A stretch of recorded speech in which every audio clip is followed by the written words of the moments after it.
నవరసంబులుకు నాట్యమయూరియై మూల శబ్దంబుల మోక్షహంస.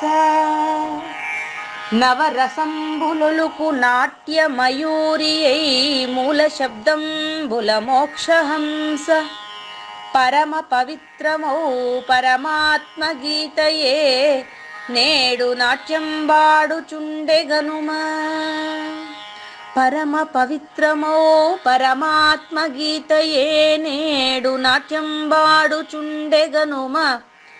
మునిరతనార్యులు మోదిల్లు శిష్యుండు, మునిరతనార్యులు మోదిల్లు శిష్యుండు సహజాచలుని కంఠ శబ్దరీతి. అజ్ఞానతిమిరంబులంతంబుజేయ అనాదిబోధను వినుము ఆర్యులార. అజ్ఞానతిమిరంబులంతంబుజేయ అనాదిబోధను వినుము ఆర్యులార.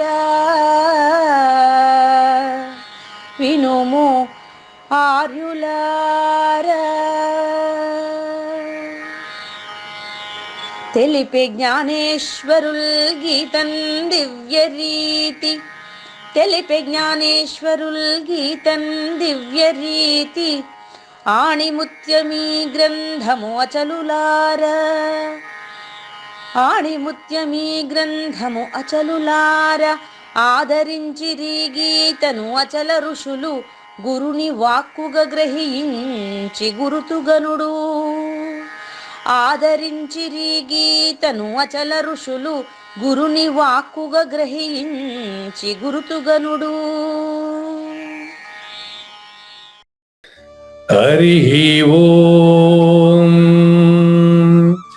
శ్రీ గురుభ్యో నమః.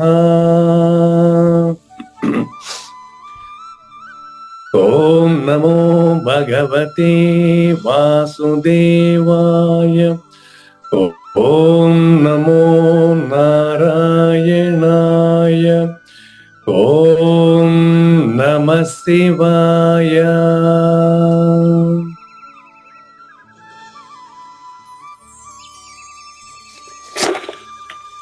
ఈ గీతా జ్ఞానగిన కార్యక్రమం మొదలై నిన్నటికి 902 రోజులైందండి. ఈ రోజు 903వ రోజు.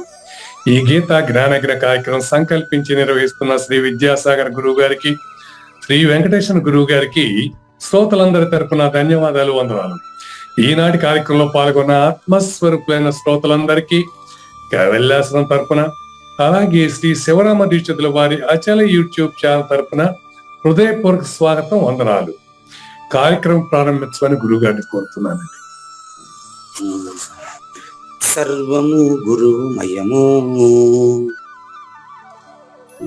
సర్వము గురుమయము. భవరోగ వైద్యుడతడని తెలియుము. సకల విద్యల నిలయము దక్షిణామూర్తి అతడని తెలియుము. మూగవాణి మాటను, ఈ మూగవాణి మాటను శ్రోతలు కోటలు దాటించును. గురుకృపా సిద్ధితోనే నేనెంత ఆనందముందినానో. నిజయోగి శ్రీకృష్ణుడు నిజ భక్తుడైనట్టి అర్జునుడు. వీరి సంవాదామృతం జనులార మన పాలిట అమృతం. వేదవ్యాసుడు దీనిని జనుల యద వికసించునట్లుగాను మహాభారతమందున వెలిగించే కోటి సూర్యుల వెలుగుతో నిత్య సత్య శాశ్వతమైన పరిపూర్ణంలో లేఖనే జరుగుతున్నట్లుగా తెలియబడుతున్న పవిత్రమైన శ్రీమద్ భగవద్గీత జ్ఞానేశ్వర్య జ్ఞానయజ్ఞంలో ఈరోజు అంటే 903వ రోజున 2023 ఆగస్టు 22వ తేదీ ఏ కందము కాకందమే అనేటటువంటి కృష్ణ ప్రభువుల అద్భుతమైనటువంటి కందపద్యంతో శ్రీమద్ భగవద్గీత జ్ఞానయజ్ఞంలోకి శ్రోతలందరికీ సాదర స్వాగత, సుమాంజలి. శ్రీ గురుభ్యో నమః. శ్రీమద్ భాగవత కృష్ణదేశిక ప్రభులు రచించిన 292 కందార్థ దరువులు సంపూర్ణంగా జ్ఞానయజ్ఞంలో రోజుకొకటి చొప్పున వ్యాఖ్యానించబడిన విషయం శ్రోతలకు విదితమే.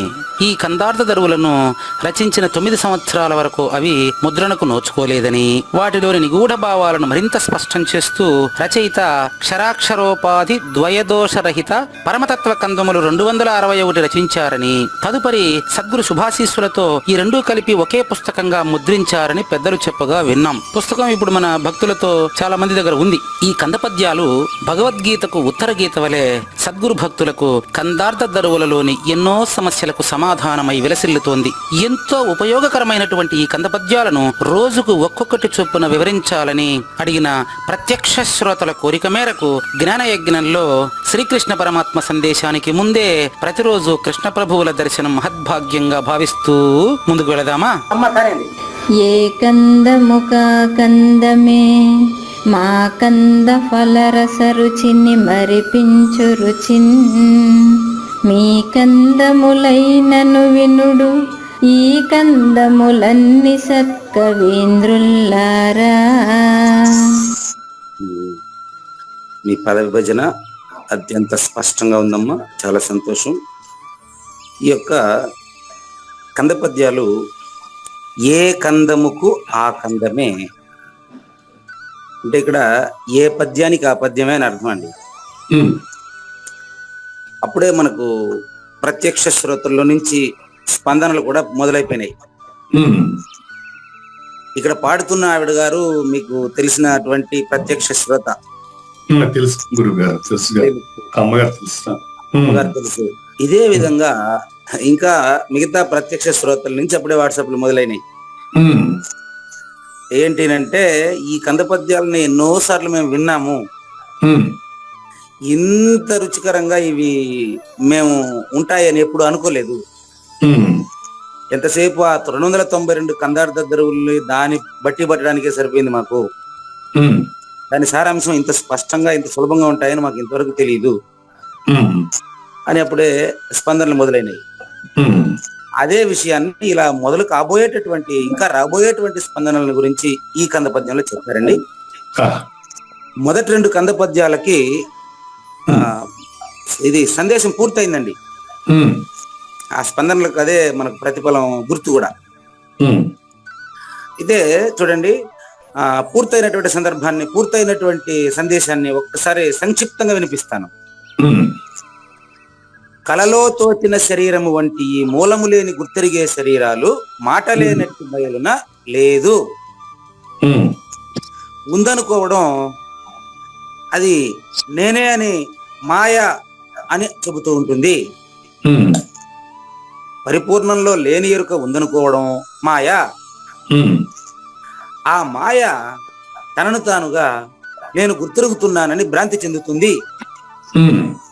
ఆ మాయని తెలిసి మానిన వారు సద్గురుమూర్తులు. మనం కూడా దాన్ని పూర్తిగా మాట్లాడేసి మానుదాము అంటే పూర్తిగా అవగాహన చేసుకున్న తర్వాత మాట్లాడిన మాట లేనిదని తెలియాలని నిన్నటి వరకు మనం తెలుసుకున్నాం. ఇంత ఈ రెండు పద్యాల్లో ఉండేటువంటి సంక్షిప్త సారాంశమే 292 కందార్థ దరువులుగా ఆయన రాస్తే దాన్ని మనం కంఠస్థం పెట్టుకోవడానికే పరిమితమైన తప్ప ఈ విధంగా అర్థవంతంగా తెలుసుకోవడానికి ప్రయత్నం చేయలేదు. ఈ యొక్క స్పందనల వల్ల వచ్చినటువంటి దాన్ని కృష్ణ ప్రభువులే తెలియజేస్తున్నారు.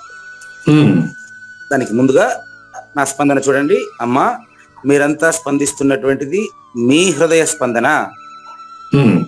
అందులో మేము కావూరు నాగేశ్వర ప్రసాద్ గారు గాని, కుడుపూడి నాగేశ్వరరావు గారు గాని, ఈ పూజారి వెంకటేశం గాని మా ప్రతిభ ఏమీ లేదు తల్లి. ఇది సద్గురుమూర్తి చాలా స్పష్టంగా కృష్ణ ప్రభువుల కందపద్యం యొక్క ఆధారంగా కదా మనం ఈ మాట చెప్తున్నాం, మనం సొంతంగా చెప్పట్లేదు కదా. కృష్ణ ప్రభువులు అవగాహన అశరీర గురుమూర్తి సహజన్మ సాకార సద్గురుమూర్తి యొక్క అనుభవం, ఆయన వాదనలు మది లేని సాధువు కనుక ఆయన అనుభవం అంత స్పష్టంగా పద్యాల రూపంలో రాసి పెట్టబట్టి దాన్ని మనం ఎక్స్ప్లెయిన్ చేస్తున్నాం అంతే. ఇది రాబోయేటువంటి మొత్తం ఇంకా 259 ఉన్నాయి. ఇవి ఎట్లుంటాయని చెప్పి చెప్పడానికి ఒక పద్యం పెట్టారండి. ఉమ్, చూడండి, ఏ కందము కా కందమే మా కంద ఫల రస రుచిని మరిపించును. ఉమ్, ఆ, ఇవి ఎందుకోసం రాయబడ్డాయి తెలుసా? ఉమ్, అమ్మ తల్లి మీకోసమే నాయన, ఉమ్, అంటే వింటున్న శ్రోతల కోసమే, ఆస్వాదించేటువంటి వారి కోసమే రాయబడ్డాయి. ఉమ్. మీ కందములు ఇవి, ఇవి మీ కందములు, మీ కంద పద్యాలు ఇవి. ఆ, వీటిని మీరు వినండి. ఈ కందములన్నీ వినండి, కావాలంటే మీకు తేటగా, మీకు రుచికరంగా ఉంటే అన్నీ వినండి. అనే దాంట్లో ఇక్కడ 2 అర్థాలు ఉంది, అవి చెప్తాను నాకు.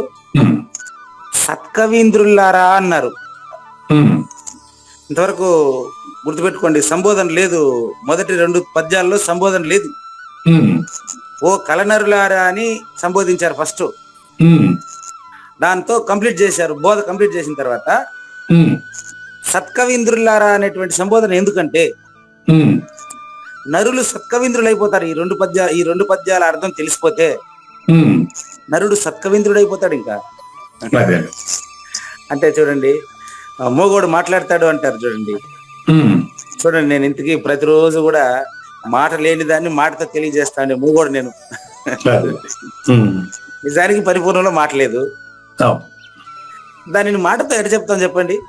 ఉమ్, కాబట్టి అదే పంగుం లంఘయతే గిరిం మూకం కరోతి వాచాలం, దాన్ని అనువాదం చేసి ప్రతిరోజు చెప్పేది నేను. ఆ, ఏది మూగవాణి మాటను శ్రోతలు కోటలు దాటించునని. ఉమ్, సద్గురుమూర్తి యొక్క కృపా కటాక్ష వీక్షణములతో ఆయన రాసిన పద్యం నుంచి మనం వ్యాఖ్యానం చేస్తున్నాం తప్ప ఉమ్, ఇందులో మన ప్రతిభ ఏమీ లేదు. నంబర్ 1. ఉమ్, నంబర్ 2, ఇది ఎలా ఉంటుందో కృష్ణప్రభువులు చెప్పారు మీకు. ఉమ్, ఇప్పుడు కందము అంటే ఈ 4 లైన్లుని 2 లైన్లుగా కుదించి పెట్టి ఉండేటువంటి పద్యము అని అర్థం అండి. ఉమ్, కంద పద్యము అంటే భ, జ, స, నల, గగ ఈ 5 త్రిశరగణములకు మాత్రమే పరిమితమైన పద్యాన్ని కంద పద్యం అంటారండి. ఉమ్, అది తెలుగు ఛందస్సుల భాగం. అది అదే. కందమున త్రిశరగణంబుల నందముగా భజసనలములటవడి మూటన్ పొందును నల జలనారిట నొందున్ తుది గురువు జగనముండదు బేసిన్. ఇప్పుడు నేను చెప్పిన పద్యంలో కంద పద్య లక్షణాలు ఉంటాయండి. ఉమ్, ఇప్పుడు నేను చెప్పిన దాన్ని రాసి గురు లఘువులు విభజన చేస్తే కంద పద్యం యొక్క స్ట్రక్చర్ మొత్తం వస్తుంది. ఉమ్, ఎట్లుంటుందంటే భజస నల గగ అనే గణాలు మాత్రమే వాడాలి. ఉమ్, చివర గురువు ఉంటుందంట అండి. ఉమ్, లఘువు అంటే ఒక మాత్ర కాలంలో ఉచ్చరించదగినటువంటి హ్రస్వాక్షరాన్ని లఘువు అంటారు. ఉమ్. దీర్ఘాక్షరాన్ని గురువు అంటారు. ఓ, ఇవన్నీ చాలా కష్టమైన విషయం అండి ఇది. ఉమ్, ఏం లేదు, దాన్ని ఇప్పుడు మన దేవి గారు పాడారు కదా.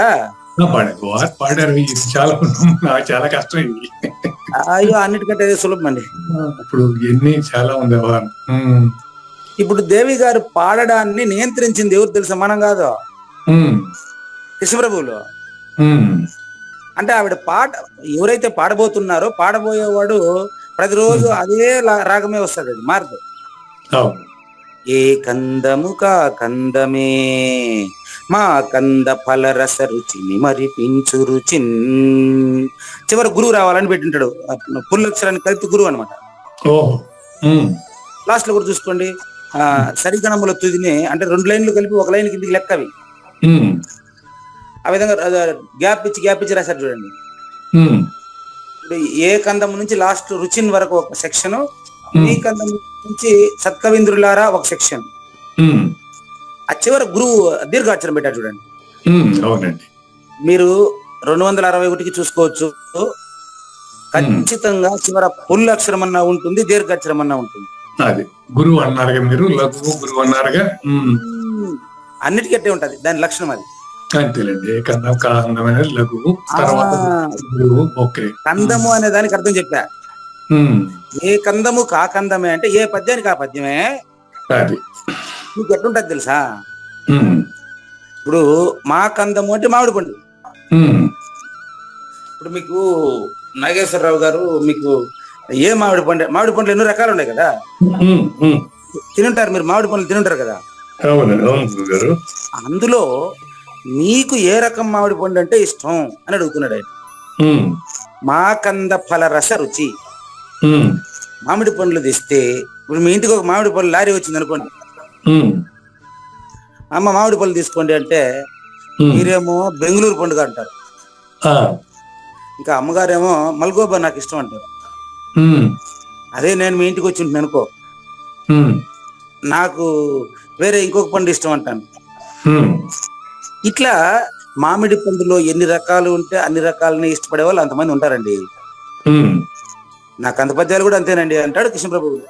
ఉమ్, ఎట్లాగైతే మామిడి పండు ఆ రుచికరంగా ఉండేటువంటి రుచి, ఎవరెవరికి ఏ ఏ రుచిని ఇష్టమో ఆయా పండు వాళ్ళు కోరతారు. ఉమ్, కానీ అన్ని పండ్లు మామిడి పండ్లే. అంతేనండి. ఉమ్, అన్ని 261 కంద పద్యాల్లో చెప్పబోయేది మాటలేనట్టు బయలు గురించే. ఉమ్, కాకపోతే ఈ పద్యం బాగుంది ఆ పద్యం బాగుంది అని ఎందుకంటూ ఉంటారంటే, ఉమ్, ఆస్వాదించే వాళ్ళ యొక్క మనస్తత్వాన్ని బట్టి, ఉమ్, ఆస్వాదించే వాళ్ళ మనస్తత్వాన్ని బట్టి అన్ని థియాలజీని. అంతేనండి. ఉమ్, థియాలజీ అనే పదం ఒకటి వాడేశాను మీకు ఇప్పుడు. ఉమ్, చూడండి, సైకాలజీ అంటే మనస్తత్వ శాస్త్రం అండి, ఇండివిజువల్. ఉమ్, ఫిలాసఫీ అంటే కంబైన్డ్, తత్వశాస్త్రం అండి. ఉమ్, సైకాలజీ వ్యష్టి, ఫిలాసఫీ సమిష్టి, ఉమ్, థియాలజీ అంటే వేదాంతం అండి. ఆ, సైకాలజీ, ఫిలాసఫీ, థియాలజీ. ఉమ్, థియాలజీ అంటే వేదాంత శాస్త్రం. ఏం తెలుసుకుంటే ఇంకేమీ తెలియాల్సిన అవసరం లేదో, ఏది తెలుసుకుంటే తెలుసుకునేవాడు లేకుండా పోతున్నాడు, దట్ ఈస్ థియాలజీ అండి. తత్వశాస్త్రం అంటాం దాన్ని, కాదు కదా? అది వేరు. ఉండండి చెప్తాను. నేను మీకు 3 పదాలు చెప్పాను, ఆ, మీరు దాంట్లో 2వ పదాన్నే చెప్తున్నారు, 3వ పదం దగ్గరికి ఇంకా రాలే, చెప్తాను మళ్ళీ. ఉమ్, ఉమ్, ఒకటి మనస్తత్వ శాస్త్రము, సైకాలజీ. Psychology clear. 2 ఫిలాసఫీ, తత్వశాస్త్రం. ఫిలాసఫీ తత్వశాస్త్రం, right right. Psychology, philosophy, okay. Um, ఇంతవరకు వచ్చారు మీరు. నేను 3వ పదం చెప్తున్నా గానీ అది మీకు ఎక్కడం లేదు బాగా. మళ్ళీ చూడండి, మళ్ళీ చెప్తా, రాసుకోండి. ఉమ్, థియాలజీ, THEOLOGY, మళ్ళీ చెప్పండి గురుగారు. THEOLOGY. ఉమ్, థియాలజీ అంటే క్లియర్ క్లియర్ క్లియర్. ఇది దీని పేరు ఇంపార్టెంట్, తెలుగులో చెప్తా దాని పేరు వేదాంత శాస్త్రం. వేదాంత శాస్త్రం, రైట్ రైట్ రైట్ రైట్. అంటే తెలుసుకునేవాడు అంతమయ్యేటటువంటి స్థితి అందులో ఉంటది. మనస్తత్వ శాస్త్రం, సైకాలజీ, తత్వశాస్త్రం. చూడు, మనసు తత్వం 2 కలిపితేనే తత్వం. చూసుకో, మనస్తత్వ శాస్త్రం 24, తత్వశాస్త్రం 25. అంటే మనసు తత్వము కలిసింది. ఆ తత్వశాస్త్రంలో ఈ మనసు కూడా ఉంటది. మనస్తత్వ శాస్త్రము అంటే 24, ఓన్లీ తత్వశాస్త్రము అంటే 25, థియాలజీ 26. వేదాంత శాస్త్రం 26. బాగుంది, చక్కగా ఉంది, చాలా బాగుంది, వెరీ గుడ్, చాలా బాగుంది. నిన్న ఒక ఆయనకి తీసుకుపోయి మన పాంచజన్యం ఇచ్చా. ఆయన పక్కన ఎవరో బాగా భగవద్గీత ఇష్టమైన ఆయనకి ఇచ్చేసినట్టు పెట్టుకోలేదు ఆయన. కారణం ఏంటి అని 2-3 రోజులు ఆయనతో పరిచయం అయినాక అర్థమైంది, ఆయన థియాలజిస్ట్. అంటే ఏం తెలిస్తే ఇంకేమీ తెలియాల్సిన అవసరం లేదు, అది తెలిసిన వ్యక్తి. ఆయనకి ఇప్పుడు బుక్ అక్కర్లేదు, అది కథ. మరి అట్లాంటి 2 ఉన్నాయి. ఇంకొక ఆయన ఉన్నాడు, గుర్తుపెట్టుకోండి. అజ్ఞాని కూడా పుస్తకం ఇస్తే పడేస్తాడు. మరి ఆయన ఇంత పోల్చగలమా? అది ఎవరు అనుభవానంద చెప్తారు. ఏమనంటే చిన్నపిల్లలు వేదాంత శాస్త్రం అయితే సింపడేస్తారు, వాళ్ళకి ఏది ఇచ్చినా అంతే. కాబట్టి వాళ్ళకి అర్థమైపోయిందని చెప్పేదానికిలే.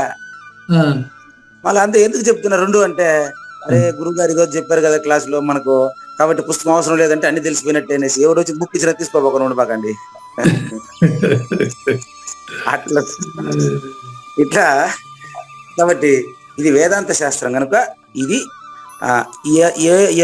ఎవరెవరి మనస్తత్వానికి అనుకూలంగా రాసి పెట్టానండి 261. మీకోసమేనండి. కాబట్టి ఏ పద్యానికి ఆ పద్యం, ఏ పండుగ ఆ పండు టేస్ట్ వంటిది మొదట్లైన అయిపోయింది. ఏ కందము కా కందము అంటే ఏ పద్యానికి ఆ పద్యం. ఏ పద్యానికి ఆ పద్యం. అది మా కంద ఫలము అంటే మామిడి పండు. అదేనండి. మామిడి పండు ఎట్లాగైతే ఒకే పండు అందరికి రుచించదే. అవును. ఈ కంద పద్యాల్లో ఒకటి కానీ నేను చెప్పినంటే నాగేశ్వరరావు ఇంకోటి చెప్తాడు. అది ఇంట్రెస్ట్. అంటే ఏమర్థం అంటే ఆయన దాంట్లో బాగా అర్థమైంది. గురువు గారు మీరు చెప్పేది దీనికంటే దాంట్లో బాగుంది అంటాడు. ఎందుకంటే వారికి రుచి తెలుసు. అది ఆస్వాదన. ఆస్వాదం తెలుసు. ఆస్వాదం తెలియడానికి ప్రాబ్లం. ఇంతకుముందు మీరు నాకు ఈ గణాలు ఎత్తులు కష్టం అన్నారు. అది నేను చెప్పాలని చెప్పాను కానీ ఆ సందర్భానికి అవి చూడాల్సిన అవసరం లేదండి. అదేలేండి. ఆ సందర్భానికి నేను చెప్పాను అంతే. అది గుర్తుపెట్టుకోవాల్సిన అవసరం కూడా లేదండి. అంతే అంతే గురుగారు. కాబట్టి దాని రుచి తెలిసినటువంటి వాళ్ళకి అప్పుడే 2 కంద పద్యాలు పూర్తి చేసేటప్పటికి ఎన్నో స్పందనలు వాట్సాప్ నిండిపోతా ఉన్నది. ఈ కంద పద్యాల్లో మేము ఇంతవరకు ఇంత భావం ఉంటుందని మాకు తెలియదండి. పైగా మీరు నిన్నటికి 2 కంద పద్యాలకే బోధంతా పూర్తి అయిపోయిందని ప్రకటించారు అని. అయ్యా నేను ప్రకటించేది కాదండి. చూసుకోండి, కలకందంలో అంటే పంచదశి, నేను కళ షోడశి. కలకందం ఓకే. కళలో తోచిన శరీరాలు ఎలాగో పంచదశి. నేను కళ గనుక మూలం లేని గుర్తిరిగే శరీరం. అది పోవాలంటే ఏం చేయాలంటే మాట లేనట్టు ఉత్త బయలును తెలుసుకోవాలి. అయిపోయింది. 2 కంద పద్యాలకు సారాంశం మొత్తం అయిపోలే. కళలో తోచిన శరీరాల వంటి ఈ యొక్క మూలం లేని గుర్తిరిగే శరీరాలు మాట లేనట్టు బయలులో లేదు. దాన్ని చెప్పిందే మొత్తం 260. అందులో ఈ 2 కూడా ఒకటి 261 పద్యాల్లో పైన 2 కూడా ఉన్నాయి. కాబట్టి ఆ 2టికి అయిపోయింది. దయచేసి ఈ పద్యాలని బట్టిది పట్టమని నేను చెప్పలేదు కానీ కొన్ని పద్యాలు మీరు కంఠస్థం పెట్టుకుంటే కూడా నాకు అభ్యంతరం లేదు కానీ దయచేసి కంఠస్థానికి పరిమితం కాబకండి. ఎట్లాగైతే ఏ పండు ఆ పండు ఈరోజు తింటారు, కడుపు నిండిపోతున్న పండు, మళ్ళీ మామిడి పళ్ళ కొట్టారు లేదా సీజన్ వస్తే. అదే విధంగా ఏ పద్యానికి ఆ పద్యం రుచినిస్తుంది, ఏ పద్యానికి ఆ పద్యాన్ని ఆ అర్థాన్ని తెలుసుకుని జీవితంలో ఇది ఇంపార్టెంట్, మీ కందములైనా ఇవంతా కూడా మానవుల కోసం రాసినటువంటి కందాలు. అందుకని ఓ కలనరులారా అని చెప్పానండి మొదటే. కలనరులారా కళ్ళలో తోచిన శరీరాలు లాంటి శరీరాలారా వినండి. మీరు లేదు, మీరు ప్రత్యేకంగా 84 లక్షల జీవరాశులుగా గుర్తిరగబడుతున్నటువంటి అబద్ధపు గుర్తులు మాత్రమే తండ్రి తల్లి. అంతే కళ నల్లారా అనేవారు కూడా కళ్ళని వారి. ఆయన పరిపూర్ణుడు కాకపోతే అట్టని మీరు కూడా పరిపూర్ణులే. కాబట్టి కళను నిజమనుకున్నంత వరకే కళనరుడు. కళను మేలుకున్న తర్వాత మళ్ళీ కళ్ళలోని వాడు కాదు కదా.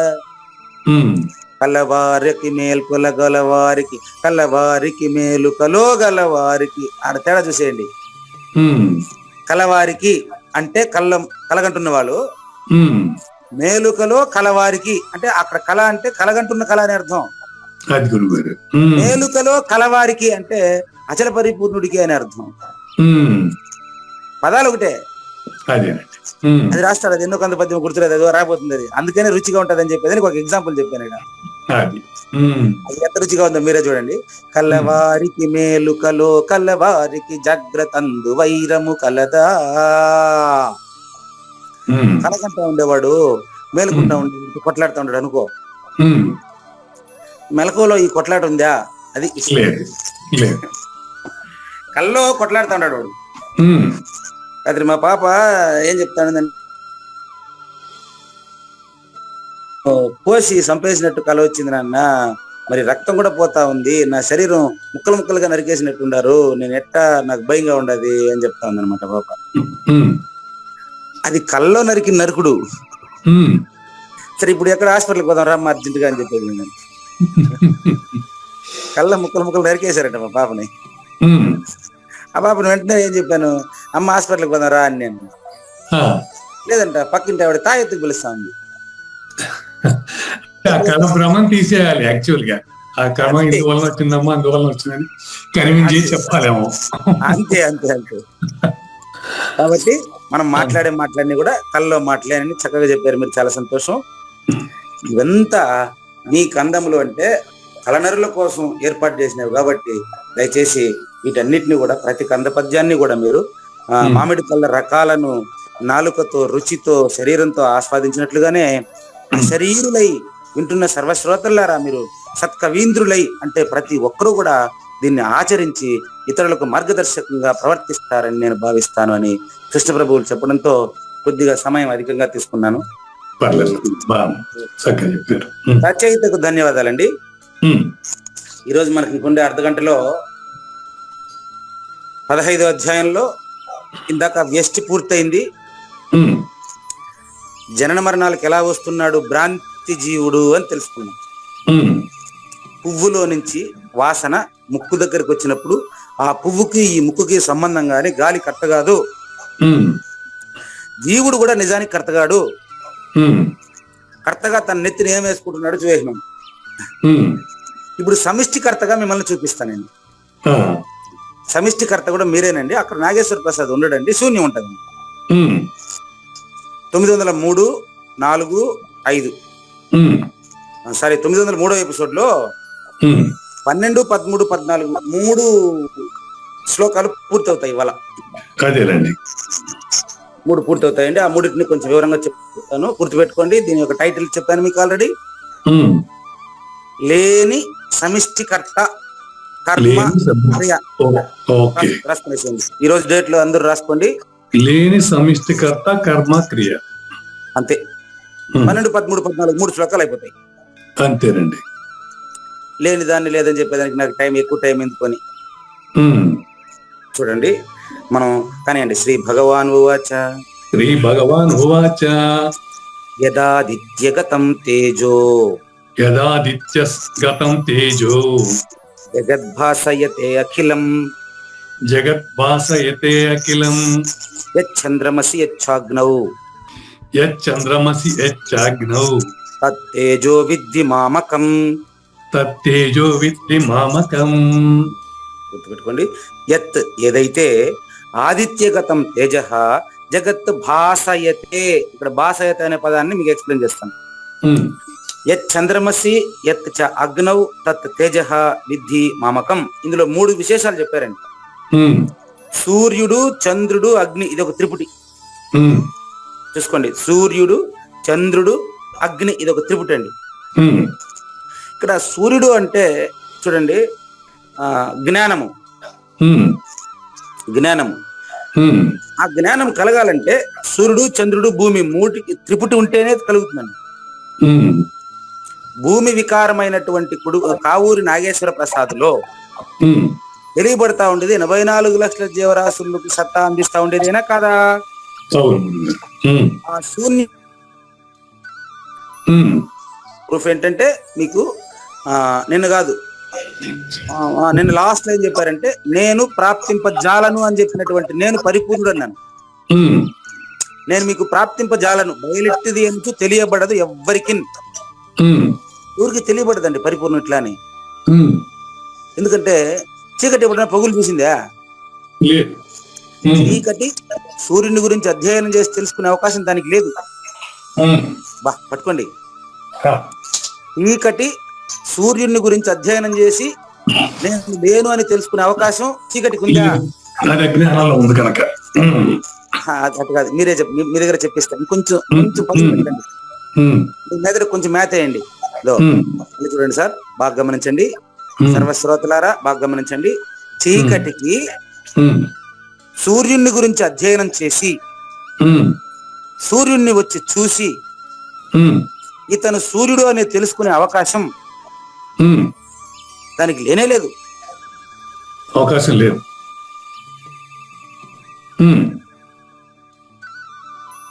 అవును గురుగారు.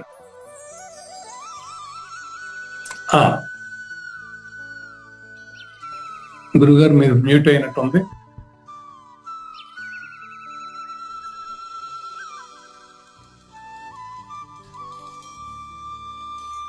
ఓకే, మ్యూట్ అయినా నిజమేనండి. ఇప్పుడు ఇంతసేపు నా మాట మీకు వినపడలేదు, ఎందుకని? మ్యూట్ అవటం వల్ల. అంతే కదా. అచల పరిపూర్ణుడు కూడా శాశ్వతమైన మ్యూట్ అవుతాడు. అంటే ముందున్నటువంటి పరిపూర్ణాన్ని తెలుసుకున్న తర్వాత మాట్లాడుతూ ఉండేటప్పుడే ఆ మాట లేనిదని ఒక్క సద్గురువుకు మాత్రమే తెలుసు. ఆయన విభజించేదని నా వల్ల కాదు. అటువంటి పరిపూర్ణంలో లేని ఈ సమిష్టికర్త వ్యష్టికర్త 24-25 సైకాలజీ ఫిలాసఫీ అంతే ఇక దీని కథ. థియాలజీలో వేదాంతంలో వేదం లేదండి. మళ్ళీ చూసుకోండి, ఇప్పుడు వేదాంతంలో వేదం లేదు. సూర్యుడి దగ్గర చీకటి లేదు కాబట్టి వచ్చేసింది ఆన్సరా. సూర్యుడి దగ్గర చీకటి లేదు కాబట్టి లేని లేని చీకటి సూర్యుడి గురించి తెలుసుకునే వీలుందా? తెలుసుకునే వీలు లేదు. సేమ్ టైం సూర్యుడు కూడా చీకటి గురించి తెలుసుకునే అవకాశం లేదు. లేదు. ఎస్, ఇది దాని తెలీదు, అది దీని తెలీదు, అంతేనండి. తెలీదు, ఒకదాని కూడా తెలీదు, రెండు ఒకటే టైపు. అంటే పరిపూర్ణానికి ఎరుక లేదు, ఎరుకకు పరిపూర్ణం తెలియదు. బాగుంది. మరి అట్ట అది కూడా మీరే నా దగ్గర చెప్పించారు. బాగుంది గురుగారు. మీరు చీకటిని కూడా పరిపూర్ణానికి సూచనగా చెప్తాను. చీకటి అనుభవంలో ఉంది వాడికి, వాడికి అనుభవంలో ఉందండి. వాడికి చీకటి అనుభవంలో ఉంది. అంత మాత్రం చేత బాగా గమనించండి, అప్పుడు కూడా చీకటి లేనిదే. చీకటి అనుభవంలో ఉంది అది చూపిస్తే, చీకటిని ఉదాహరణగా చెప్తున్నా గమనించండి. చీకటి అనుభవంలో ఉండేటప్పుడు కూడా నీకు వెలుతురుని గురించిన జ్ఞానం ఉందా లేదా? చీకటిలో అనుభవం చీకటిలోదే, వెలుతురులో ఉన్నాడు, చీకటి అనుభవం రాదు. అవును, మంచి విషయం. అట్లే రండి, అట్లే దగ్గరికి రండి. చీకటిలో ఉండే అనుభవం చీకటిలోనే ఉండినప్పటికీ నీకు వెలుతురుని గురించి తెలిసి ఉంటేనే ఇది చీకటి అని గుర్తిస్తావు. అవును అవును. నువ్వే వెలుతురుగా ఉన్నావు, నువ్వే వెలుతురు కనుక ఇది చీకటి అని గుర్తించావు. అవును, చీకటి అని గుర్తిస్తున్నా నువ్వు చీకటి కాదు నాయనా. గుర్తించే చీకటి కాదు. అదే విధంగా పరిపూర్ణాన్ని గుర్తించిన వాడు ఎరుక కాదు తండ్రి. అది చీకటిని గుర్తించేవాడు చీకటి కాదు. అంతేనా? చూసుకోండి. అంతేనండి. ఇప్పుడు రండి మీరు సమిష్టికర్తలోకి. ఇప్పుడు మీరు 25 నుంచి 26 చూస్తా రావాలి. నేను చెప్పేది శూన్యం గురించే చెప్తాను, మీరు శూన్యాతీతాన్ని గురించి ఆలోచిస్తూ రావాలి. చూసుకోండి, దీని ప్రతిపదార్థం చూడండి. యదాదిత్యగతం ఏదైతే సూర్యుని నుంచి వెలుగు వస్తా ఉందో, ఏదైతే చంద్రుడి నుంచి పంటలు పోషిస్తా ఉందో, ఈ రెండూ కలిసి ఏదైతే ప్రకృతిగా తెలియబడుతుందో ఇది ఒక త్రిపుటి. ఇది మాయా, నేననే మాయా. నిన్న చెప్పినటువంటి ఏకమాత్రుండనగు నేనే అంటే మాయా శబలితమైనటువంటి మాయతో కూడుకున్నటువంటి నేనే సమస్త భూతములందు వ్యాపించి దాన్ని ఎట్లా పెంచి పోషిస్తున్నానని చెప్తున్నాను అని చెప్పడమే దీని ప్రతిపదార్థం. నెక్స్ట్ మిగతా రెంటి కూడా ప్రతిపదార్థం చెప్పేసి ఒకేసారి దాని యొక్క వివరం చెప్తాను. నెక్స్ట్ శ్లోకం తీసుకోండి, 13. అయ్యా, ఈ త్రిపుటి ఇప్పుడు చెప్పింది కర్త, చెప్పబోయేది కర్మ. చెప్పింది కర్త అండి. అవును గురుగారు. శూన్యము లేని శూన్యపు కర్త. చెప్పబోయేది లేని శూన్యపు కర్మ. ఈ కర్మ కూడా లేనిదే. చూసుకోండి, సమిష్టి కర్మ ఇది. మీరేం చేస్తున్నారు తెలుసా? 24 అయితే మీరు జ్ఞానయజ్ఞం చెప్తున్నారు. ఇప్పుడు మీరు 25 అని చెప్పాను చూడండి. సమిష్టి కర్తగా మీరేం చేస్తున్నారు చెప్తాను చూడండి. శ్రీ భగవాన్ ఉవాచ, చెప్పండి. శ్రీ భగవాన్ ఉవాచ గామా విశ్య చ భూతాని ధారయామ్యహ మోజసా పుష్ణామి చౌషధీః సర్వాః సోమో భూత్వా రసాత్మకః. లేని సమిష్టికర్త ఏం చేస్తున్నాడో చూడండి. అది అతని క్రియ మళ్ళీ తెచ్చి నీ దగ్గర వదిలిపెడతా.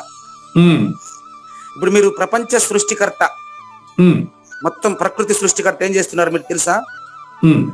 గామావిశ్యచ, గాం ఆవిశ్య. గాం అంటే భూమి, నిజానికి గ్రహము అని అర్థం అండి. భూమి ఒకటే కాదు, ఇక్కడ భూమి అని రాశారు కానీ భూమి ఒకటే కాదు, గాం అంటే గ్రహము అని. గ్రహము అంటే జడము అని, ఉమ్, జడము అని. ఉమ్, గాం ఆవిశ్య, జడములలో ప్రవేశించి చైతన్యపరుస్తున్నాను. ఉమ్, ఇది పరిపూర్ణం కాదు, ఉమ్, సృష్టికి సంబంధించిన మాయాశక్తి. అది. ఉమ్, ఉమ్, గురు బ్రహ్మ, గురు విష్ణు, గురుదేవ మహేశ్వరాలో ఉండేటటువంటి త్రిమూర్తుల్లో ఉండేటువంటి ఆ శక్తి, ఉమ్, ఇది మాయా. ఉమ్, ఏం చేస్తా ఉంది? లేని సృష్టికర్త, లేని సృష్టి కర్మ. వినండి, ఉమ్, సృష్టి కర్మ అని చెప్పడానికి ప్రూఫ్ గా ఆవిశ్య, ఉమ్, అన్ని గ్రహాలలోనూ ప్రవేశించి ఉమ్, ఓజస, నా శక్తి ద్వారా. ఉమ్, అయ్యా, శక్తుడిలో ఉండేది శక్తే కదా, ఉమ్, ప్రకృతిలో ఉండేది నీ మాయే తండ్రి, నువ్వే. ఉమ్, గాం ఆవిశ్యచ భూతాని, భూతాని అంటే సకల భూతములను. ఉమ్, 84 లక్షల జీవరాశుల్లోనూ ఉన్నారు కాబట్టి మీకు నేను నాగేశ్వర ప్రసాద్ అని పేరు పెట్టలేను. ఉమ్, 84 లక్షల జీవరాశుల్లో ప్రవేశించి మీరు చూడండి. గాం అంటే గ్రహము, అన్ని గ్రహాలు. ఉమ్, ఓజస అంటే శక్తి, ఉమ్, ఓజస అంటే శక్తి. ధారయామి, ధరించి భరించి పోషిస్తున్నావయ్యా. అది. ఆ, ధారయామి, ధరించి భరించి పోషిస్తున్నావు. ఆ, ఎట్లా పోషిస్తున్నావు? ఉమ్, సూర్యుడిలో డి విటమిన్, ఉమ్, సూర్యునిలో డి విటమిన్, ఉమ్, చంద్రునిలో రసం, ఉమ్, ఫ్రిడ్జ్ లో కూల్ డ్రింక్ లాగా. ఉమ్, ఫ్రిడ్జ్ లో కూల్ డ్రింక్ తాగి హాయిగా తృప్తిగా ఉండవు కదా, ఉమ్, అది ఏది? సూర్యుడిలో నుంచి అప్పు తీసుకున్న శక్తే. ఉమ్, అదేవిధంగా సూర్యుడిలో నుంచి డి విటమిన్ వస్తా ఉంది. రసాత్మక స్వమహ భూత్వా చంద్రుడి వై. నువ్వు సూర్యుడు వేరు చంద్రుడు వేరు అనుకుంటావేమో. ఉమ్, సూర్యనాడి చంద్రనాడి నీలోనే ఉన్నాయి కదా, అవును. కాబట్టి సూర్యుడు చంద్రుడు కూడా నువ్వే. ఉమ్, రసాత్మక అంటే రసస్వరూపుడనై. ఉమ్, ఇప్పుడు మీ లేని మీ కర్మ చూపిస్తా చూడండి. ఉమ్, మీరు నిద్రపోతున్నాను అనుకున్నారు, కావూరి నాగేశ్వర ప్రసాద్ మాత్రమే నిద్రపోతున్నట్టు భ్రాంతి చెందేదంటే మీరు కాదు. ఉమ్, మీరు 25వ వాడు సృష్టికర్త. మీరేం చేస్తున్నారు తెలుసా? ఉమ్, ఊరికి తెలియకుండా రాత్రంతా మీ శరీరం నిద్రపోతా ఉంది, కానీ అది మీ 84 లక్షల జీవరాశుల్లో ఒక శరీరం కదా నాగేశ్వర ప్రసాద్. అది ఉమ్, మిగతా వాటి అంతా మీరేం చేస్తున్నారు తెలుసా? ఉమ్, రాత్రంతా పోయి సకల రకాల పంటలని పోషింపజేస్తున్నారు మీరు. ఉమ్, చంద్రుడిలో నుంచి కిరణ రూపమై మొత్తం అన్ని పంటల్లో ప్రవేశించి పంటల్ని పెంచి పోషించేస్తున్నారు. ఉమ్, హైబ్రిడ్ పంటలు 3 నెలలకే మరి బియ్యం వచ్చేస్తా ఉంది ఇంటికి. ఉమ్, వరి పంట ఇప్పుడు 3 నెలలేనండి. అదే అండి. ఆహాహా. వరి, చెరకు ఇట్లాంటి పంటల్లో ప్రవేశించి మీరు రసాన్ని పెంచేస్తున్నారు. ఉమ్, ఉమ్, మీరు తెల్లవాదులు ఎట్లా చేస్తారు మరి నాకు తెలియదు, కానీ ఏ రంగు పువ్వుకి ఆ రంగేసి రంగు పువ్వులు. సాయంత్రం చూస్తే ఏం లేదు పూల చెట్లు, ఆ, తెల్లారి చూస్తే రంగురంగుల పూలు పూసిండాయి. అవును. ఎవరు తెలుసా? మీరే సమిష్టి కర్త, ఆ, లేని కర్త. ఉమ్, ఇప్పుడు ఆశ్చర్యపోతాండేది నాగేశ్వర ప్రసాద్, ఆ, కానీ ఆ పువ్వులను పుయ్యింపు చేసింది సమిష్టి కర్త అయిన మీరే. ఆ, ఈ రెండు ఒకటే. అవును. మరుపన్న తొలి మేనులు మూడుట్లో ఒకటి నాగేశ్వర ప్రసాద్. ఉమ్, ఎరుకన 4వ దేహము, ఈ రెండు ఒకటే, అదే మీరు. ఉమ్, కాబట్టి ఎరుక అంటే అర్థం ఏంటంటే మూడిట్లో ఉండేదాన్ని ఎరుక అంటారండి. ఉమ్, మరుపు అంటే జాగ్రత్త, స్వప్న, సుషుప్తి. ఉమ్, ఎరుక అంటే మూడిట్లో ఉండేదే. ఉమ్, ఇప్పుడు చెప్పండి, నాగేశ్వర ప్రసాద్ జ్ఞానయజ్ఞాన్ని నిర్వహిస్తున్నందుకు ఏ శక్తి అవసరమైందో. ఉమ్, రంగురంగుల పువ్వులను అన్ని రంగులుగా పూజించడం, అది ఒకటి. జడమో చైతన్యం కూడా తెలియదు నాకు. ఉమ్, అన్ని రంగుల పువ్వులని పోషించేటటువంటి మరి మీరు ఈ 3 అవస్థల కంటే వేరుగా ఉన్నారా? లేదు. కాబట్టి ఇంకొక డౌట్ వచ్చింది నాకు, మీరే క్లియర్ చేయండి ఇప్పుడు. ఆ, అదేందో కాగితం పూలు ఎవరు పెట్టుకోరు కదా, అవునండి. దానికి కూడా అన్ని రంగులు ఎట్టేశారు మీరు, అదే అర్థం కాలండి. ఇప్పుడు ఆ, అల్లో పెట్టుకోరు, పూజకి పని చేయదు, ఆ, కానీ కాగితం పూలు అది జడమో దాని పేరే కాగితం పూలు. ఆ, ఇప్పుడు మల్లె పువ్వు అయితే వాసన వస్తుంది, అది వాసన లేని పువ్వులు ఏ ఊరు పెట్టుకోరని ఒక ఇది కూడా పద్యాలు కూడా ఉన్నాయి. అవునండి. అంటే దారిలో ఎక్కడైనా షోగా పెట్టింటారు వాటిని. ఉమ్, కాగితం పూలు పూస్తాయి, అది జడం లాగానే మన తల వెంట్రుకల్లాగా ఉంటాయి అవి. అంతేనండి. కానీ దాన్ని కట్ చేసి స్పష్టంగా పార్కుల్లో పెట్టిండారు. ఆ పువ్వులు ఎన్ని రంగులు ఉన్నాయో కాగితం పూలకు అన్ని రంగులు ఎట్టేశారయ్య బాబు. ఏ రంగులైనా చూసేవాడి కోసమే, ఏ శబ్దం అయినా వినేవాడి కోసమే. ఆ అట్లా మీరేం చేసేస్తున్నారంటే అన్ని పంటల్లో దూరి పంటల్ని తెల్లారితలోపు మాకుండా ఉండేటువంటి పని కోసుకొచ్చి ఇంట్లో పెట్టుంటే కూడా మాకు పెట్టేస్తారు కదండి బాబు. చెట్లో ఉంటే మాకేది ఒక రకం, కోసుకొచ్చి ఇంట్లో పెడితే వదలట్లేదు, మీరు కిటికీలో దూరి పండు మాకు పెట్టేస్తున్నారు. అది సర్వాహ ఓషధి అంటే అన్ని పంటలకి బలాన్ని ఇచ్చేస్తున్నావయ్యా. పుష్ణామి లాస్ట్ పదం, పుష్ణామి చ ఓషధిహి అన్నారండి. పుష్ణామి చ ఓషధిహి అంటే అంటే ఇంట్లో ఉండే పండుగ కూడా మాగేట్టుగా చేసేస్తున్నావు. ఇది సమిష్టి కర్మ. సమిష్టి కర్త ఏం చేసావు? సూర్యుడై చంద్రుడై అగ్ని అయి ప్రవర్తిస్తున్నాడు సమిష్టి కర్త.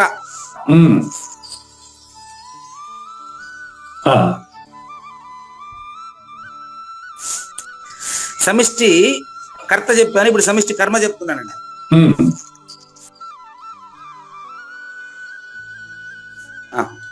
ఇప్పుడు సమిష్టి కర్మ అండి, బాగా గమనించండి. కర్మ కూడా అయిపోయింది, ప్రతి పదార్థం. కర్తగా సూర్యుడు చంద్రుడు అగ్ని అయి ఉన్నారు. మీరు చేసే పని ఏంటంటే సర్వగ్రహాలలో ప్రవేశించి అన్ని పంటలని పెంచి పోషించేస్తున్నారు, ఇద్దరికి బలాన్ని చేస్తున్నారు. ఇంకొక ఆశ్చర్యకరమైనటువంటి విషయం, నాగేశ్వర ప్రసాద్లో ఉండేది కూడా మీరే. మళ్ళా 84 లక్షల జీవరాశుల్లో ఉండేటువంటి మీరు నాగేశ్వర ప్రసాద్లో వచ్చి ఏం చేస్తున్నారు, పూజారి వెంకటేశంలో వచ్చి ఏం చేస్తున్నారు, అందరి మనసులో ఏం చేస్తున్నారు అనేది ఇక్కడ తెచ్చి మళ్ళీ మీ దగ్గర వదిలేస్తున్నాడు. 24ని 25ని కలిపి చెప్తున్నారండి ఇవాళ. ఇప్పుడు చెప్పబోయేటువంటి శ్లోకం 14 అండి. దీన్ని సమిష్టి క్రియ అంటారండి, లేని సమిష్టి క్రియ. కానివ్వండి. శ్రీ భగవాన్ ఉవాచ, శ్రీ భగవాన్ ఉవాచ, అహం అంటే నేను, అంటే మీరు అని అర్థం అండి. అహం అహం వైశ్వానరః వైశ్వానరః భూత్వా భూత్వా అహం వైశ్వానరో భూత్వా అహం వైశ్వానరో భూత్వా ప్రాణినాం దేహమాశ్రితః ప్రాణినాం దేహమాశ్రితః ప్రాణాపాన సమాయుక్తః ప్రాణాపాన సమాయుక్తః పచామ్యన్నం చతుర్విధం ప్రచామ్యన్నం చతుర్విధం. అహం అంటే నేను, అంటే సమిష్టికర్త. క్రియ ఏమేమి చేస్తున్నాడు చూడండి. కర్త కర్మ అయిపోయింది, క్రియ చెప్తున్నారండి. వైశ్వానరో భూత్వ, భూత్వ అంటే ప్రాణులండి. సకల ప్రాణుల యందును ఉండేటువంటి వైశ్వానరుడను. వైశ్వానరుడు అంటే విశ్వంలో తిరిగేవాడు అండి, విశ్వాన్ని పోషించేవాడు అండి. వైశ్వానరః భూత్వ, నేను సకల ప్రాణుల యొక్క దేహములలో ప్రవేశించి, మనుషుల్లో మాత్రమే కాదు, మనుషులతో పాటు 84 లక్షల జీవరాశుల్లో అని అర్థం. అన్ని ప్రాణుల్లోనూ దేహం ఆశ్రిత, ప్రతి దేహంలోనూ శక్తి లేకుండా శక్తుడు ఉండడు. అంటే అది మట్టితోనే ఉండాలా, అంతేనా? అవునండి. బట్ట అంటే అది ఖచ్చితంగా పత్తితోనే ఉండాలా. కుండ అంటే మట్టితోనే ఉండాలా, బట్ట అంటే పత్తితోనే ఉండాలా. కాబట్టి 25 లేకుండా మరి 24 ఏడు నుంచి వస్తుంది? అవును. సమిష్టికర్త ఏదో, యష్టికర్త వాడే. గుర్తుపెట్టుకోండి. దేహం ఆశ్రిత అంటే 84 లక్షల జీవరాశులనే కాదు, అన్ని ఉపాధుల్ని ఆశ్రయించి ఉన్నాను. ఏం చేస్తున్నారు? ప్రాణ అపాన సమాయుక్త. పైన చెప్పింది అన్ని భూతాలకి, ఇది నీకే. అన్ని భూతాల్లో పాటు నాగేశ్వర ప్రసాద్లో ఉండేది కూడా మీరే తండ్రి. ప్రాణ అపాన, ప్రాణాపాన వ్యాన ఉదాన సమానం ఉన్నాయే, వాటిలో 84 ఒక రోజుకి 21,600 హంసలు తిరుగుతా ఉంది. ప్రాణ అపాన. ప్రాణ అంటే పీల్చుకునే గాలి, అపానం అంటే వదిలే గాలి. పీల్చుకొని వదిలిపడుతున్నటువంటి గాలితో కలిసి ఏం చేస్తున్నారు తెలుసా? అన్నము చతుర్విధం పచామి అయిపోయింది. 4 రకాలైన ఆహార పదార్థాలను ప్రతిరోజు జీర్ణం చేసేది మీరేనండి. అందరిలోనూ, అన్ని ప్రాణుల్లోనూ మీరేనండి. సమిష్టి కర్త కర్మ క్రియ ప్రతిపదార్థం పూర్తయిందండి. ఉమ్, ఇప్పుడు భావాన్ని మరి డైరెక్ట్ గా జ్ఞానేశ్వరి నుంచే విందాం. ఉమ్, తినబోతు రుచి ఎందుకు ఉమ్, చూడండి. 12వ దానికి భావం అండి. ఉమ్, సూర్య సమేతముగా గల ఈ విశ్వమంతా ఎవని తేజస్సు ప్రకాశించునో ఉమ్, అదంతా కూడా మాయ, సృష్టికి సంబంధించిన సృష్టికర్త అనే శూన్యపు మాయదే. ఉమ్, సూర్యుడు జలాంశములను ఎండించి అస్తమించినప్పుడు ఆ ఆరుకొని పోయిన జగత్తునకు ఆర్ధత్వము ఇచ్చడి చంద్రుని యొక్క చంద్రికలు కూడా నా తేజస్సే. ఉమ్, బాగా గమనించండి. ఉమ్, సూర్యుడు అస్తమించిన తరువాత ఉమ్, రాత్రుల్లో ఆయన ఎండబెట్టిన దాన్నంతా ఈయన మళ్ళీ పుష్టి చేస్తాడు. ఉమ్, అంటే ఎండబెట్టడం, పుష్టి చేయడం 2 పనులు అవి. ఉమ్, ఇంకో పని చేస్తాను, ఉమ్, కాల్చుట, కరిగించుట మొదలుగా గల అనేక పనులు కూడా వృద్ధి పొందిస్తా ఉండేది అగ్నికి కలిగిన తేజస్సు ఇదే. ఉమ్, చెప్తాను. అగ్ని కాలుస్తుంది, సరే కరిగిపెడుతుందా అని డౌట్ మీకు కదా. ఉమ్, అగ్ని కాల్చడం అన్ని పనులు చేస్తుందండి. ఉమ్, అగ్ని కాల్చడమే కాదు, బంగారాన్ని కరగబెడుతుంది. అవును, కరెక్ట్. ఉమ్, బంగారాన్ని కరగబెడుతుంది, అవును. ఇనుమును కరగబెడుతుంది. ఉమ్, కాల్చుట, కరిగించుట మొదలుగా గల అనేక కార్యములను చేసి వృద్ధి పొందిస్తున్న అగ్నికి గల తేజస్సు కూడా నాదే. ఉమ్, ఇది సమిష్టి కర్త. ఉమ్, ఏం చేస్తున్నావు కర్మ చూడండి. ఉమ్, నేనే నెక్స్ట్ నెక్స్ట్ ఇంకా పైకి తీయండి. ఉమ్, కుడుపు నాగేశ్వరరావు గారు నెక్స్ట్.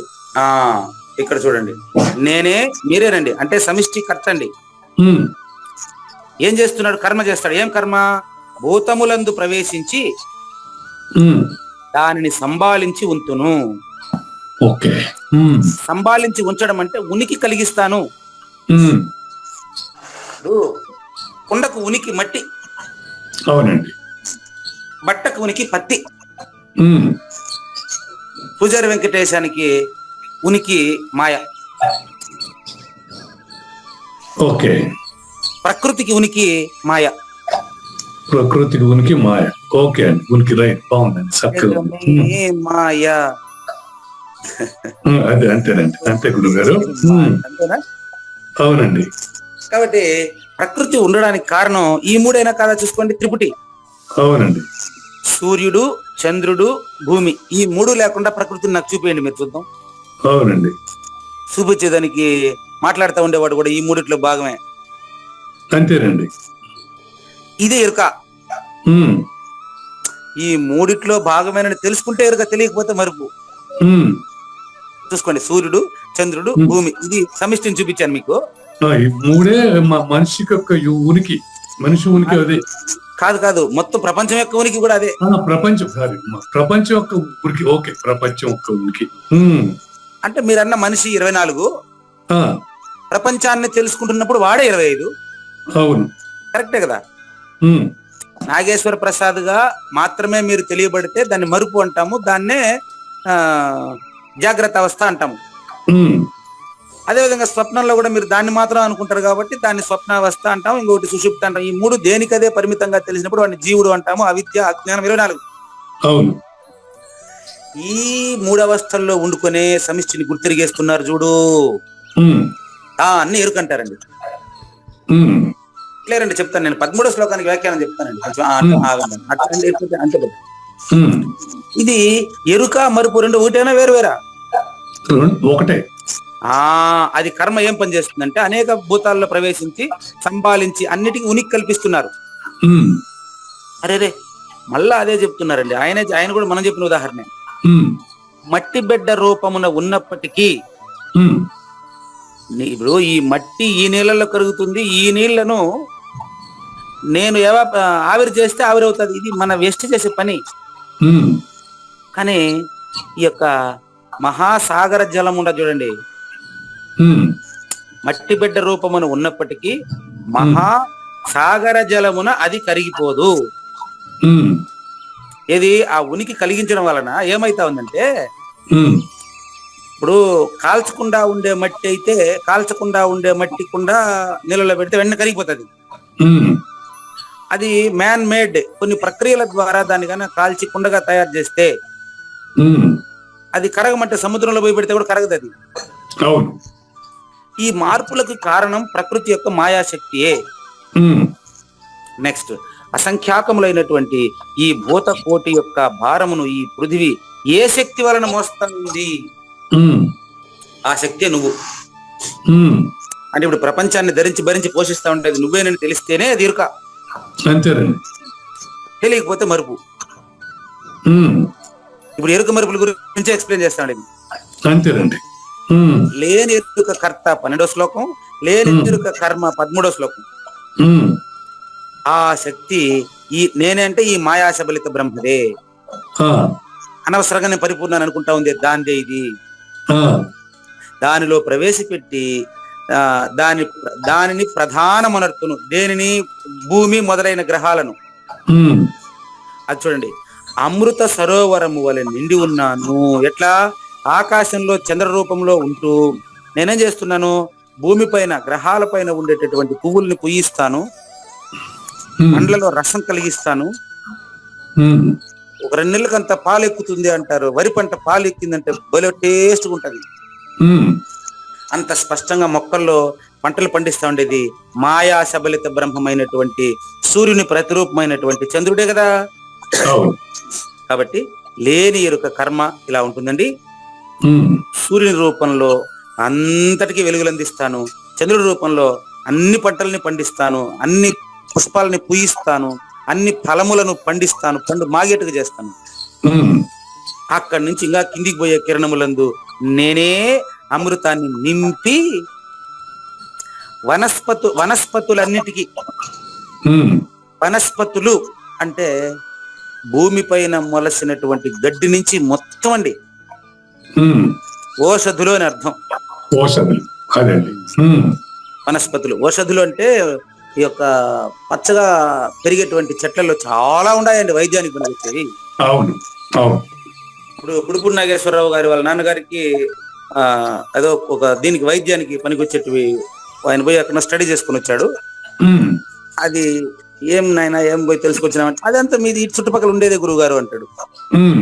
వాళ్ళ నాన్నగారికి ఏదైతే వైద్యానికి ఆయన ఆకులు ఏదో ఉపయోగిస్తున్నారో పని ఎక్కువట, వాటిని తీసుకుని రావాలి, దాన్ని కాగబెట్టాలి, దాంట్లో పొయ్యాలి, వడగట్టాలి, వాళ్ళ నాన్నగారికి ఇవ్వాలి. ఎంత అవన్నీ మీ ఇంటి చుట్టుపక్కల కూడా ఉంటాయి, ఎక్కడైనా ఉంటాయి గురువు గారు ఇవి అంటాడు. వనస్పతులు అంటే మన దగ్గర ఎన్నో వైద్యానికి పనికొచ్చే దండిగా ఉంటాయి, మనం చూసుకోం అదే అట్లా అనమాట. వీటన్నిటికి కూడా మరి శక్తి అందిస్తా ఉండేది మాయాశబలిత బ్రహ్మమే. ఇట్లా ధాన్యాదులనడి సుకాలమును కలిగించి 3 నెలలకే వరి పంట, 6 నెలలకే చెరకు, సంవత్సరానికి ఇంకొక రకం చెరకు, అన్నిటినీ నేను చేస్తూ అన్నము ద్వారా భూతకోటిని జీవింపజేస్తా ఉండేది కూడా సృష్టికి సంబంధించిన శక్తియే. ఇట్లా అన్నము యథేచ్ఛగా లభించినప్పటికీ అన్నమును జీర్ణం చేసే శక్తి అందరికీ ఉండదండి. ఎవరికి వాళ్ళకి, నాకు లేదు, నిజానికి తెలియదు. పూజారి వెంకటేశానికి జీర్ణం చేసే శక్తి లేదు, అది చేస్తానేది మాయాశబలితం. 24 శక్తి లేదు, 25 ప్రభావమే 24. ఈ జీవుడికి, లేని జీవుడికి ఏం ప్రభావం ఉండదు, దీని వల్ల ఏం కాదు. అవును, సూక్ష్మానికే ప్రభావం అక్కడ. అది పట్టేశారు. ఆ అన్నమును జీర్ణం చేసి జీవులను సుఖవంతములుగా నడిచే జఠరాగ్ని అనేటువంటి శక్తి నాకు యాడ్ నుంచి వస్తుంది అనుకున్నావా? సపరేట్ గా ఒక చోట నుంచి వచ్చేది కాదు, అది మాయాశక్తి, అందరికీ అదే ఉండేది. అదే 25ది సమిష్టి కర్త, సమిష్టి కర్మ చెప్పాను కదా. క్రియ ఏం చేస్తా ఉంది, ఆ క్రియ ఏంది అనేది ఇప్పుడు చెప్పు. చూడండి, ఇందుకొరకు ప్రాణికోట్ల యొక్క శరీరమున, అంటే మానవులండి, నాభి కందము వద్ద కుంపటిని అంటించి జఠరాగ్ని అంటారు. మనకు జీర్ణం చేసే శక్తిని జఠరాగ్ని అంటారు. వారి జఠరమునందు నేనే అగ్ని రూపమున ధరించి ఉంటాను. శ్వాస పీల్చుకుంటా ఉంటారు, మీరు పీల్చుకుంటా ఉంటారు కానీ మీరు నిద్రపోయేటప్పుడు పీల్చుకుంటా మీకు తెలియదు. కానీ మీరేం చేస్తున్నారంటే అందరి శరీరాల్లో శ్వాసతో పాటు ప్రవేశించి ఊపిరితిత్తులు రాత్రింబవళ్ళు ఊగుతా ఉంటే వాటిని పోయేసి జఠర రసమును జఠర అగ్నిలో మీరు జఠరాగ్నిగా ప్రవేశించి దాన్నే వైశ్వానరాగ్ని అని చెప్పారు మనకి. అవునండి. పచనమనర్చు పదార్థములకు లెక్కే లేదు. కానీ అట్లా కాకుండా 4 రకాలుగా డివైడ్ చేశా. లెక్కలేని వాటికి 4 రకాలుగా డివైడ్ చేశా. ఆ 4 రకాలు ఏంటివి తెలుసా? నంబర్ 1 గట్టివి. రైట్ అండి. ఓకే. మళ్ళీ శాకాహారమా మాంసాహారం అని అడగబాకండి, అన్ని ఆహారాలు పెట్టుకోండి గుర్తుపెట్టు. గట్టివి. నంబర్ 2 మెత్తనివి. అడగని చూడండి. మెత్తనివి. రైట్.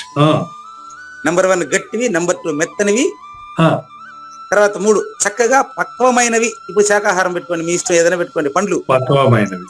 బాగుందండి. నెక్స్ట్ వేయించినవి, వండినవి. ఓకే. గట్టివి, మెత్తనివి, వేయించినవి, వండినవి. ఈ 4 రకాలండి. ఈ 4 రకాల ఆహారాన్ని మరి ఎవరు అనుకున్నావు జీర్ణం చేస్తామండి? ఇదే లేదంటే నేను చేసుకుంటున్నానని చెప్పినావు అనుకో, రాళ్ళు పెడతా జీర్ణం చేసుకునే వాళ్ళు. ఏ జీవికి ఏ ఆహారం ఇష్టమో దాన్నంతా జీర్ణం చేస్తానని అర్థం. కాబట్టి అట్లాగా ఈ సమిష్టికర్త ఒక క్రమబద్ధంగా ఒక నియతిగా ప్రవర్తిస్తూ ఉందండి. నియంత లేదండి, మళ్ళీ గుర్తుపెట్టుకునే. నియంతే మాయ. ఇది సృష్టి ఒక నియతిగా ఉంది, దీనికి ఒక నియంత ఉండడు అనుకునే అంటారేమో. లేదండి. కాబట్టి ఈ 4 రకాల అన్నాన్ని పచనం నడుస్తూ ఉండేది సృష్టికి సంబంధించిన సృష్టికర్త అయిన మీరే. అంతే. మీరు కావూరు నాగేశ్వర ప్రసాద్ మాత్రమే కాదు, మీరు సమిష్టికర్త. ఇప్పుడు గమనించండి. అంటే ఈ ఉన్న జీవులన్నీ సమిష్టికర్తే. మరి జీవులకు గల జీవం కూడా అదే. జీవాన్ని నడిపించే జఠరాగ్ని కూడా అదే. ఈ స్థితిలో ఇంకా నా వ్యాపకత్వం గురించి చమత్కారమును ఎంత దూరం చెప్పమంటారు చెప్పండి? 84 లక్షల జీవరాశుల పేర్లు గుర్తుపెట్టుకొని చెప్పాలంటే నాకు ఇప్పుడు ఎన్ని రోజులు పడుతుంది చెప్పండి? ఈ విశ్వంలో నేను తప్ప మరేది లేదు అని భ్రమిస్తుంది ఇది. కానీ ఇప్పుడు బోధ తీసుకొని వస్తారు, అక్కడ చూసుకోండి. మళ్ళీ కేవలం నేనే అంతటా ఉన్నాను, ఉన్న పరిపూర్ణమే అంతటా ఉంది. ఆ ఉన్న పరిపూర్ణంలో లేనిరుక చేష్టలే ఇవి. ఇట్లనే అయితే చూడండి, ఇక్కడ నిన్న ఒక ఆయన ఫోన్ చేసి అడిగారు, అది ఇక్కడ వస్తా ఉంది. అంతటా నువ్వే ఉంటే సుఖ దుఃఖాలు ఎందుకు వస్తాయి అని అడిగిండు ఆయన. రామాంజలి గారు నేను ఫోన్ చేశాను. వారికి ఇప్పుడు క్లాసులోకి రావడానికి కూడా సెల్ ఏదో నిండిపోయిందంట. అదేమి నిండిపోయింది ఆయనకే తెలియదంట పాపం. ఆ ప్రశ్నకు సమాధానం ఇక్కడ వస్తా ఉందండి. ఇప్పుడు నేను తప్ప మరేది లేదంటే ఉన్న పరిపూర్ణమే అంతటా ఉండేటప్పుడు పరిపూర్ణానికి ఎరుకకు కలుపుకుంటారు, అందుకని అక్కడ కన్ఫ్యూజన్ వస్తుంది మీకు. నేనే అంతటా ఉన్నానని చెప్తానే ఇప్పుడు మీకు డౌట్ వచ్చేసింది, వస్తుంది, ఎందుకైనా రావాలి. అది కూడా ఆయన ఎక్స్ప్రెస్ చేస్తారు, చూసుకోండి. ఇట్లనే అయితే కొందరు సుఖంగా కొందరు దుఃఖంగా ఎందుకున్నారు అని మీకు అడగొచ్చు, మనస్సునందు మీకు సందేహం రావచ్చు. దానికి ఎగ్జాంపుల్ చెప్తున్నారు చూడండి. మాయ అయినా అందరికి సమానమైనప్పుడు అందరూ సంతోషంగా ఉండొచ్చు కదా. ఇది మీరు కూడా చేశారు చాలాసార్లు ఈ ప్రశ్న. 84 లక్షల జీవరాశుల్ని ఒకే శక్తి నడిపిస్తా ఉండేటప్పుడు మరి అందరూ సంతోషంగా ఉండిపోవచ్చు కదా, ఈ సమస్యలు ఎందుకున్నాయి సమాజంలో అనే ప్రశ్న ఎవరికైనా వస్తుంది. దాని ఆన్సర్ చూడండి, నేను ఒకటి చెప్తా చూడండి. శబ్దం ఆకాశ గుణం, శబ్దం ఒకటే కదా. కానీ సరి గమ పదని సా 7 స్వరాలు ఏడ నుంచి వచ్చినాయి. అట్లా ఏకం అనేకం భవతి. ఈ మాయకు అనేక రకాలుగా పోయబడుట అనేది దాని ధర్మం, మాయ ధర్మం అండి. చాలా బాగా చెప్పారు. అవును, అదొకటి చెప్పాను ఆయనకంతే. ఇక్కడ ఈయన ఏం చెప్తారు చూద్దాం, మొత్తం చూడండి. నగరంలో అంతటా ఒకే దీప ప్రకాశం ఉండేటప్పుడు కొన్ని ప్రదేశాల్లో వెలుతురు, మరికొన్ని ప్రదేశాల చీకటి ఎందుకు కనిపిస్తుంది? ఇంకా నేను ఇక్కడ నేను కలుపుతా ఒక ఎగ్జాంపుల్. ఇక్కడ సీరియల్ సెట్ బల్బులు చూసారా నైట్ లో మీరు ఎక్కడైనా? కాంతి ఉండేది ఒకే రకమే. అవును. నీ ఇంట్లో ఏ రంగు బల్బు వేసుకుంటే ఆ రంగు వస్తుంది. అంతే అంతే. అట్లా ఎవరి సంస్కారం వాళ్ళని చేయమంటారండి అట్ట. అంతే. కాబట్టి నీకు కలిగిన ఈ సందేహం నివారిస్తాను విన్నాయన. వాస్తవంగా చూస్తే అంతటా నీ ఒకడే ఉండా. ఈ జగత్తు నాకంటే భిన్నం కాదు. కానీ ప్రాణులకు వారి వారి బుద్ధి కర్మానుసారి వారి వారి బుద్ధులను అనుసరించి వారు అట్రాక్ట్ అయ్యే విధానాన్ని బట్టి మాయ మరి రకరకాలుగా తెలియబడుతుందండి. అదే చెప్తున్నాడు ఇక్కడ చివర. ఆకాశంలో ధ్వని అనేది ఒకటే, కానీ ఆ వాద్య భేదాన్ని గురించి కంజీరలో ఒక రకం వస్తుంది, వీణలో ఒక రకం వస్తుంది, వైలిన్లో ఇంకొక రకం వస్తుంది, మధ్యలో డమా డమా అంటారు. ఉపాధి భేదాన్ని బట్టి కదా అనమాట. తమంత తాము భిన్న భిన్న నాదములు ఎట్లా కలుగు చేస్తుందో ఆ విధంగా కాబట్టి ఇంకొద్దిగా ఎక్స్ప్లెనేషన్ ఉంది, అది పూర్తి చేసి తర్వాత రోజు మనం పరిపూర్ణంలో లేని సర్వజ్ఞత్వాన్ని గురించి 15వ శ్లోకం తెలియజేస్తున్నాం. తర్వాత ఎపిసోడ్ లో చూద్దాం. లేనిది లేదు లేదు, ఉన్నది లేకపోవుట లేదండి, ఈ గొప్ప మర్మమంతా నీ వలన తేటగా తెలిసెనండి. జగతికి వెలుగునిచ్చే సూర్యుని తేజస్సును నేనయ్యా, చంద్రుని తేజస్సులో చల్లని వెన్నెల నేనేనయ్యా. భూతంబులన్నింటినీ ధరించి పోషించువాడు నేనే, వనస్పతులన్నింటికి చంద్రుడై పుష్టినిస్తున్నానయ్యా. ప్రాణాపానములతో కలిసిన వైశ్వానరాగ్ని నేను, సర్వప్రాణుల యందును భోజనము జీర్ణించునది నేనయ్యా. శ్రీకృష్ణుని పలుకును సూటిగా తలపల మునిరత్నమే, శ్రీమించిన భావమై సద్గురువు చెప్పకనే చెప్పెను గదా. సద్గురు అర్పణం అండి. మంగళం అమ్మ కానివ్వండి. జయ మంగళం నిత్య శుభమంగళం, జయతు జయ మంగళం మహోత్సవ మంగళం. జయ మంగళం నిత్య శుభమంగళం, జయతు జయ మంగళం మహోత్సవ మంగళం. శ్రీమించున చలంబు సూచించినటువంటి దక్షిణామూర్తికి దండమిడుతూ, శ్రీమించున చలంబు సూచించినటువంటి దక్షిణామూర్తికి దండమిడుతూ, శ్రీ మహావిష్ణువు సూర్య భగవానుడు యాజ్ఞవల్కి జనక రాజ ఋషికి.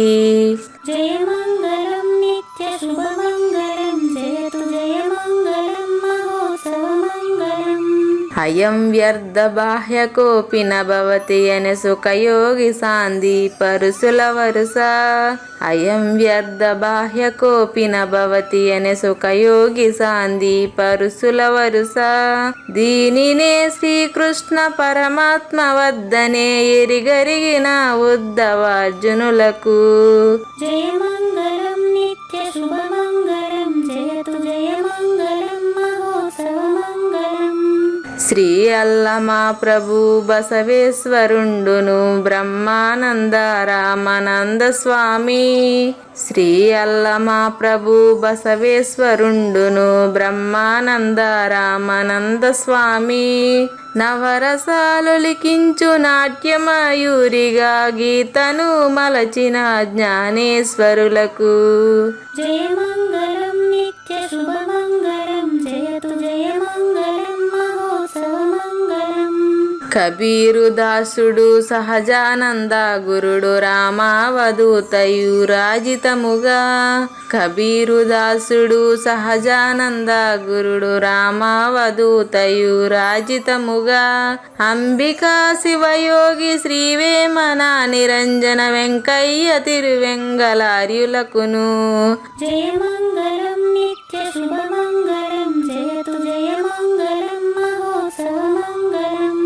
శ్రీ బృహద్వాసిష్ట సిద్ధాంతమును చేసి జనన మరణ భ్రాంతి జడుపు బాపి. శ్రీ బృహద్వాసిష్ట సిద్ధాంతమును చేసి జనన మరణ భ్రాంతి జడుపు బాపి. అచల సాంప్రదాయమవనిలో నెలకొలిపి అందించినట్టి శివరాములకును. జయ మంగళం నిత్య శుభమంగళం, జయతు జయ మంగళం మహోత్సవ మంగళం. మెప్పైన బోధల తిప్పలు బాపిన అప్పయ్య మంత్రియు అచల గురులు. మెప్పైన బోధల తిప్పలు బాపిన అప్పయ్య మంత్రియు అచల గురులు. పరశురామ సీతారామ స్వామి ప్రభులు నరసింహ యోగి గురువర్యులకును. జయ మంగళం నిత్య శుభమంగళం, జయతు జయ మంగళం మహోత్సవ మంగళం. కంద కందార్థముల నందించి బృందముకు రంది పాపిన కృష్ణ ప్రభువునకును. కంద కందార్థముల నందించి బృందముకు రంది బాపిన కృష్ణ ప్రభువునకును. పలుకులా కందనిది పరబయలు ఇది అని పలికిన ఫీల్కాన లక్ష్మణునకు. జయ మంగళం నిత్య శుభమంగళం, జయతు జయ మంగళం మహోత్సవ మంగళం. ఫీల్కాన లక్ష్మణుల ప్రియ శిష్యవర్యుండు అవధూతయని పేరావనియందు ఫీల్కాన లక్ష్మణుల ప్రియ శిష్యవర్యుండు అవధూతయని పేరావనియందు పాఠాలు నేర్పించి పీఠాలు ఏర్పరచి శంఖబాపిన వెంకటేశ్వర అవధూతకు జయమంగళం నిత్య శుభమంగళం జయతు జయమంగళం మహోత్సవమంగళం. బట్టబయలున ఎరుక పుట్టనే లేదని బాలాజీ సింగు ఈ కీలు తెలిపే బట్టబయలున ఎరుక పుట్టనే లేదని బాలాజీ సింగు ఈ కీలు తెలిపే మూలమూలేనట్ట ఎరుకేమి లేదని తెలియజెప్పిన మునిరత్నమార్యులకును జయమంగళం నిత్య శుభమంగళం జయతు జయమంగళం మహోత్సవమంగళం. నరస్వప్నము వంటి సురస్వప్నమిది అని పరిపూర్ణ దర్శినిని ప్రకటపరచి నరస్వప్నము వంటి సురస్వప్నమిది అని పరిపూర్ణ దర్శినిని ప్రకటపరచి సహజాచల రాజయోగి సద్గురు కృపచ సాంప్రదాయక గురుల సరసన జేరే జయమంగళం నిత్య శుభమంగళం జయతు జయమంగళం మహోత్సవమంగళం. నిష్కల్మషానంద నిజ గురుని శిష్యుండు లింగమూర్తి లిపిని పొందుపరచి నిష్కల్మషానంద నిజ గురుని శిష్యుండు లింగమూర్తి లిపిని పొందుపరచి కార్వేటి నగరము పురవాసుడైనట్టి పూజారి వెంకటేశునకంకితం విధి జయమంగళం నిత్య శుభమంగళం జయతు జయమంగళం మహోత్సవమంగళం. జయమంగళం నిత్య శుభమంగళం జయతు జయమంగళం మహోత్సవమంగళం. జై సద్గురు ప్రభు మహారాజ్ కి జై. జై గురుదేవ్ అండి. శ్రోతలందరి తరపున వెంకటేశ్వర గురు గారికి ధన్యవాదాలు చెప్తూ శాంతి మంత్రం. పూర్ణమదః పూర్ణమిదం పూర్ణాత్ పూర్ణముదచ్యతే పూర్ణస్య పూర్ణమాదాయ పూర్ణమేవా అవశిష్యతే. ఓం తత్సత్. ఓం శాంతి శాంతి శాంతి. హరి ఓం. న తద్భాసయతే సూర్యో న శశాంకో న పావకః యద్గత్వా న నివర్తంతే తద్ధామ పరమం మమ.